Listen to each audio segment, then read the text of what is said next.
Hello everyone. In today's video, I'll walk you through the step-by-step process of removing a member from your group. Let's dive right in.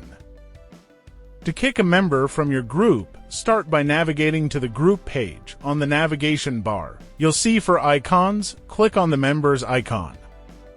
Inside the members section, locate the person you want to remove. Simply press and hold on their profile to activate the removal options. Confirm your decision by selecting Yes.